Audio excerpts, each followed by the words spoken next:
So I wanted to pop out of this basket and have like a really cool intro like, "Hi guys." But as it turns out, I've severely overestimated the size of this basket, and unfortunately I haven't been bitten by a demon, so I can't shrink myself to fit inside. So we're just gonna have to deal with this. So I've been wanting to cosplay Nezuko since like December, but I wasn't willing to spend like 2,000 pesos on her costume. But I also knew that if I were to make her costume, I'm an overbearing perfectionist and I'm gonna have to force myself to draw the pattern on the fabric. And for like 2 months, that really seemed unappealing and impossible to me. But I guess I snapped and I was willing to throw away my sanity for an accurate pattern on the kimono. You came here for a tutorial, so let's start.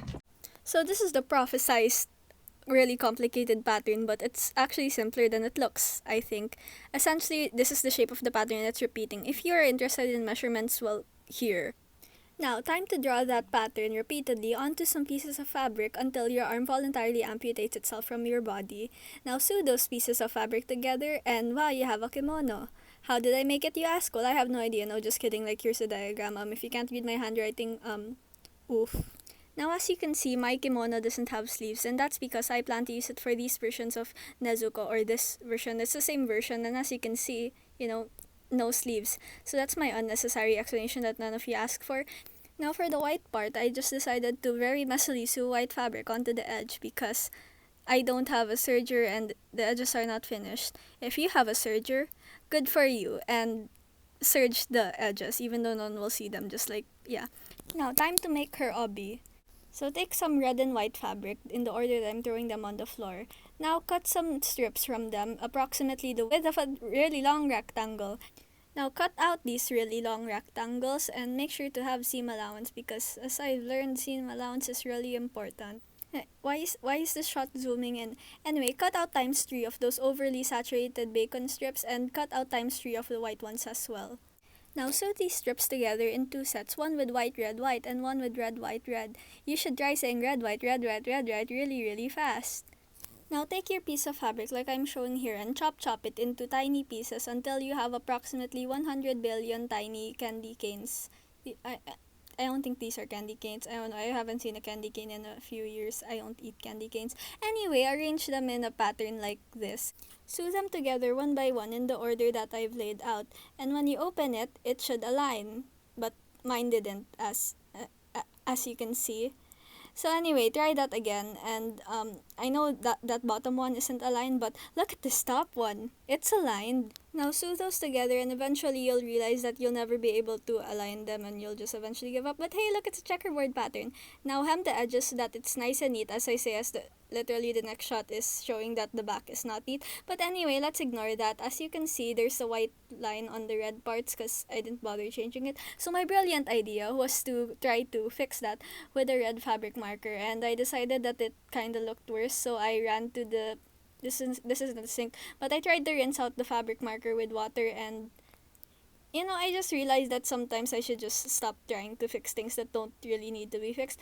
But anyway, I found a solution for this. So as you can see in this version of Nezuko, there's blood on her obi, so I'll just pretend it's a blood stain.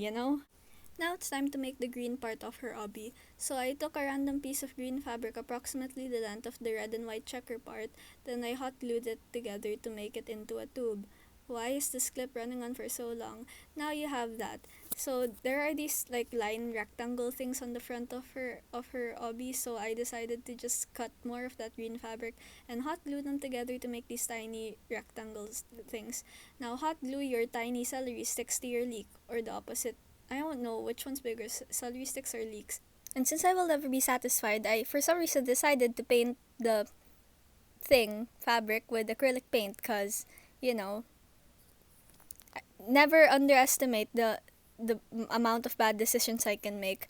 So, I guess I never learned from the fabric marker.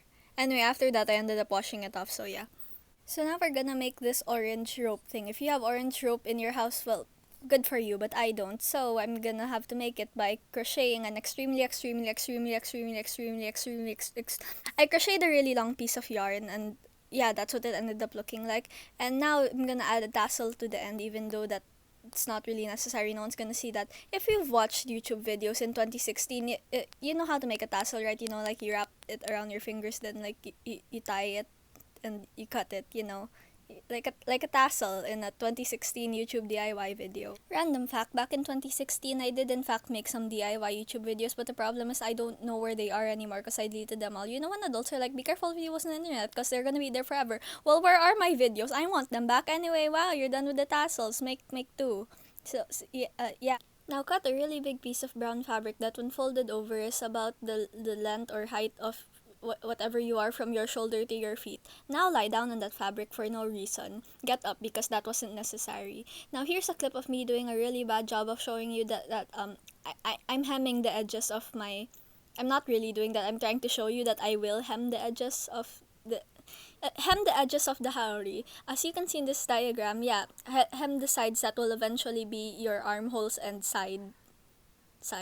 Now cut down the center of only the top layer of your folded over piece of fabric. I did that by just folding the fabric in half and going through that with the cutter. Also, if you're wondering about my shoes, I filmed this before, we were all under house arrest, so yeah, that's why I'm wearing shoes. Now you should have a large opening in the middle of the front because that's what happens when you drag a sharp metal object through a large mass of woven threads. Now in this shot, I am cutting out a neck hole which I ended up regretting. So, if you just don't cut a neck hole if it's not necessary. If you're good at cutting neck holes, cut a neck hole because you need a hole for your neck. Now, the rest of this haori tutorial will be done in diagram form because I'm bad at demonstrating. Hem around that opening and now sew from the bottom to the top, but not all the way to the top because just leave a space big enough for an armhole. Next, sew whatever shape this is and cut out that extra of the shape and wow, you have a haori. Now you can pretend to be a bird. Yeah, I'm a bird. Now it's time to make her leg warmers. I'm using this random black fabric and this random really thick white cotton thing. I don't know what it is, but it's working well for the leg warmers. Anyway, I just wrapped it around my leg to see how much I needed, and I cut out ×2 of that because I have 2 legs. You can cut more or less if you need. I wanted to see what it would look like with string like the final product, so I decided to just tie random pieces of thread. It wasn't really necessary and it didn't help out in any way whatsoever, but now cut out a large piece of black fabric that's slightly bigger than your white piece of I still don't know what this is, but cut it out big enough so you have enough space to cover one side and to fold over the rest of it. Now cut off the corners. This will make it easier to fold over the fabric. Now fold over that extra fabric and sew, glue, tape, or staple it to the white thing that I think it's called batting because I had a book of room decor DIYs that mentioned it and I think it looked like this. And since this clip is kinda taking long, I'll tell a story. Remember that book I mentioned 2 seconds ago? One of the pages had a purple, blue, green soccer art room, and I love purple, blue, green soccer and art.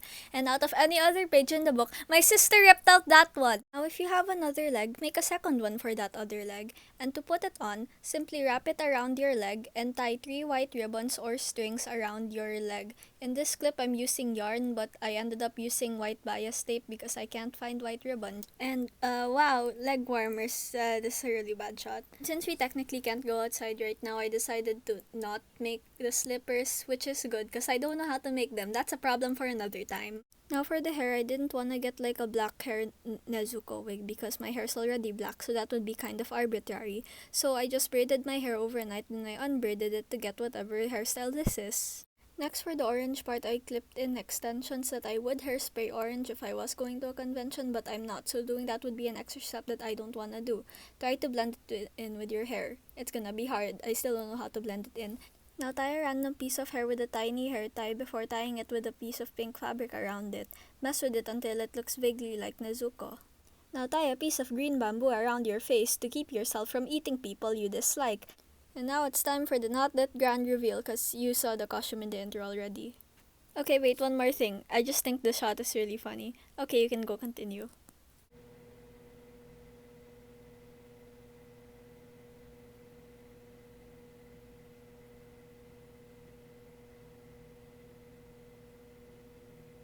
So I hope you liked this video.